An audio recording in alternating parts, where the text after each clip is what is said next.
as All right, hi everybody. Welcome to Sports World Redux. I'm Jimmy Young, and we're coming to you live from the studios of Young Broadcasters of America. I'm here with Phil Castanetti from Sports World in Saugus, Massachusetts. It is the largest sports memorabilia store in New England. You've already seen some of the images from that store, and today we are going to be talking about sports memorabilia, the memories of sports that make it so much fun to be a fan. Phil, thank you so much for coming in today. You're welcome. You happen to be in the neighborhood? No. No. But anything for you. You've been in this business now since 1986. Yes. How has the industry changed since then? And I remember the day when it was just baseball cards. When I first opened, in February of '86, it was just a tiny little store, and that's what we sold, was just baseball cards. I mean, we didn't even sell like hockey cards. It was all baseball, and, it was, people were just getting new into the baseball card collecting, and, a lot of the people were bringing out cards that they had found in their attics or cellars that had kept, and there was never really any value to them back then. And now all of a sudden, there was price guides and memorabilia shows or card shows back then, and it just started booming in the early to mid '80s, and then it just went to a crazy level, and now it's changed so much. It's a whole different market now. Yeah, and obviously there's a lot of national players in it. There's a lot of local dealers like yourself. Is there one or two items in particular that are your favorites at the store? You always get calls. Anytime I go into Sports World in Saugus, I always love it when the calls come in or somebody comes in and you get on the phone with them. You say, oh, I just got off the phone with this guy. He's got a 1918 Globe mint condition newspaper of the Red Sox winning the World Series. I mean, it must amaze you at the stuff people still have, and they bring it to you. Yeah, you know what? After all these years, it's still different. Every day is different because there's always something new coming in. I mean, not a day goes by that I don't buy some piece of memorabilia. Not one day goes by. And, a lot of it I see or have seen, but every once in a while you get that oddball piece. It's like, wow. So it's still, thrilling after all these years. What was the last wow piece? Come on, you got to have something in the background. Now, granted, we have a wow piece behind us. Okay, we'll get to that in a minute. Right. But locally, and Boston people, New England people are nuts about our sports anyway. Right. A couple of years ago, I ended up buying the collection of Don Orry, former defenseman of the Boston Bruins, Stanley Cup rings. Number 26? You got it. Woo! But we had his, Stanley Cup rings, Stanley Cup, the mini trophies, all his plaques and awards, and that's the stuff that I like. Yeah, and it has sentimental value to a lot of people. And a little bit later on the show, we'll be talking with Dave Shaw, who is a former Bruins player, played in the National Hockey League for like 16 years, and he'll be in studio with us. We'll be talking to him a little bit about that. Plus, if you want to give us a call on our Skype line, we actually have an opportunity for you to call in, YBA Talk, or if you just want to call in from your cell, 508-202-4779, 508-202-4779, and you may have something in your collection that obviously has a story attached, and you could call in, tell us about it. And if you're watching us on demand, you can email us at sportsworld@youngbroadcasters.com, and we can get you an estimate. Now let's talk about Sports World for a second.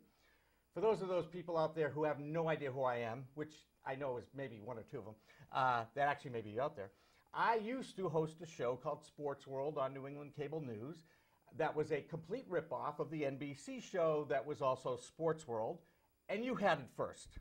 I did. And I want to make sure I make that very clear that I know that. And my boss made me, well, we'll just change the name to Jimmy Young Sports World. And I go, ooh, that's original. So, but how did you come up with the name? Why Sports World? And, you don't go after people for imitations. I don't know if you actually trademarked it or copyrighted it. I did, but it really doesn't even matter because there's a few other, like, sports worlds in Massachusetts. And, we went to the government or the whoever it is, the state, and say, this is my name. I own the copyright, and well, there's nothing we can do. So it makes no sense. So why have it if they're going to let other people use it anyway? That's right. You can't fight city halls, basically, and it's not worth it. No. Especially in this city. Yeah, exactly. Now, So you've had a couple of locations. You were in Everett for a I was while. in Everett for 20 years and moved in 2007 up to Route 1 in Saugus, Mass. Right, and you've actually moved up north a little bit on Route 1, now in Saugus. Right. And you're located at the shops, the town shops of Shops at Saugus. Shops at Saugus. In that shopping center, Trader Joe's, The Border Cafe, the Border Cafe. Liberty Travel, Harrow's Chicken Pies. There you It's go. a great, great, brand new little strip mall, and You like this store? this is awesome. Yeah.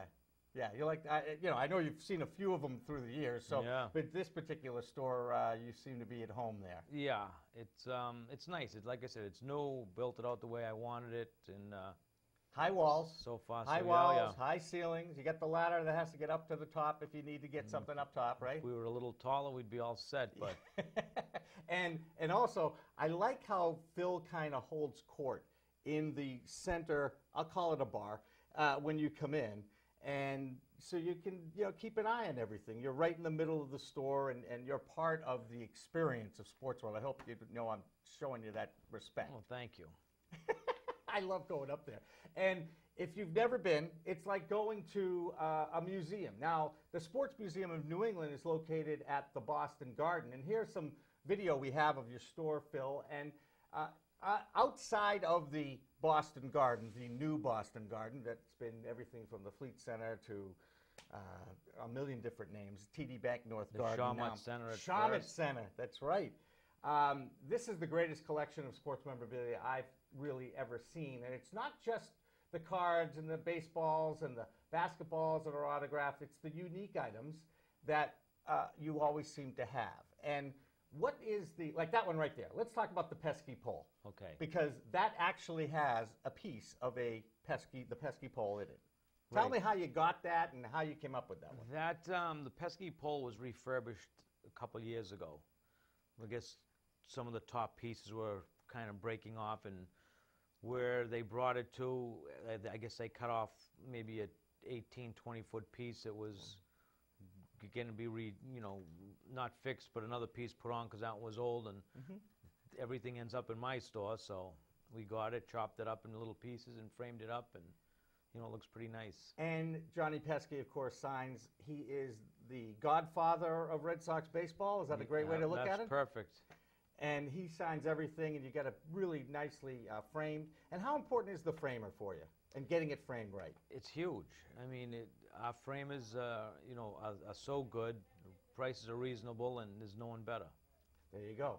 All right, so speaking of collections, wait, I'm over here. Sorry, my bad. Speaking of collections, I saw one of the best collections of baseball caps yesterday that I've ever seen. It belongs to Bibbs, an old friend of mine. His identity will be kept secret because we don't want you to know where he lives, but he will show you his collection throughout this show on our road trip segment. Now, if you have a collection you want us to feature, you can contact us here at YBA, Young Broadcasters of America, youngbroadcasters.com, and we can set up a visit for a future show, and we certainly hope there'll be future shows. Now, of course, there are two types of dealers out there. You've got your official Upper Deck and Steiner, and then, of course, you've got your, oh, check that. Look at the road trip graphic. I like that. Nice. I like that. All right. We got a couple of different types of dealers, Upper Deck and Steiner. And then, Phil, how do you go about getting your stuff autographed? And I know everything you do has a certificate of authenticity with it. It does. We do a lot of the signings right in store. So, we'll have a certificate of ours that accompanies each item that's signed in the store. If it's something that comes from, a person just walking in, we have to, if it's authenticated properly, then we can buy it. If not, we have a great relationship with PSA, DNA in California, the leading authenticators in the business.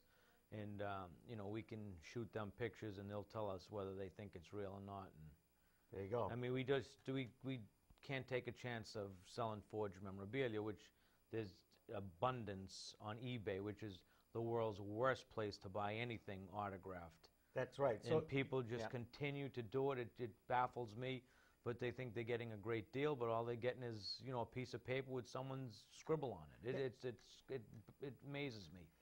Well, I think in general, people are always looking for a bargain, even at the expense of authentic items. And what you're saying is if you're going to get a piece of memorabilia, you want to get it from someone like Phil or someone that is legitimate in the industry and has a reputation. Absolutely. I mean, there's no question about it. I mean, I look on eBay all the time, and I get sick looking at the items. I mean, I'll click on Tom Brady, and if there's 50 items, I guarantee you 45 of them are no good.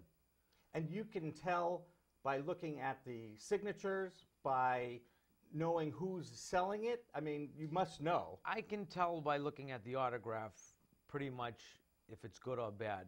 And some of them are so bad that I even know where they come from, you know, who produces them. It's amazing that they get away with it. Yeah. I mean, there's no policing eBay, which is a total joke. That is true. It's kind It's of like it's for the people. It's right. for the people. I mean, there should yeah. be some protection, and there isn't. No, there isn't. But you can still get good stuff on there Oh, if you know what absolutely. you're looking for. And I'm not talking about memorabilia so much as other stuff. Well, you know what? If you don't know what you're looking at, I mean, you're paying cheap money for stuff, and you can buy the real stuff for the cheap price because people just don't know. Right. So I could go on eBay and make a living every day. But you like making the living out of your store. Right. That's part of it. I love Yeah, that. I could do it, you know, at my own home, but, you know, I would miss the store and, you know, the characters that come in and out all day long. And I've seen a few of those characters. some we like and some we just assume. Absolutely. But that's another story for another day. All right, so before we go to our first break, and we're going to come back and talk with Phil, we're going to take our first look at the collection of Mr. Bibbs. This guy worked for Twins Enterprises for years. Twins is the largest souvenir store in the world. It was started by Arthur and the late Henry D'Angelo of Newton. So Bibbs had a little bit of an in since he was the eldest son's college roommate. Yeah, he was Bobby's roommate. Sports World Redux continues in a moment. Check out this.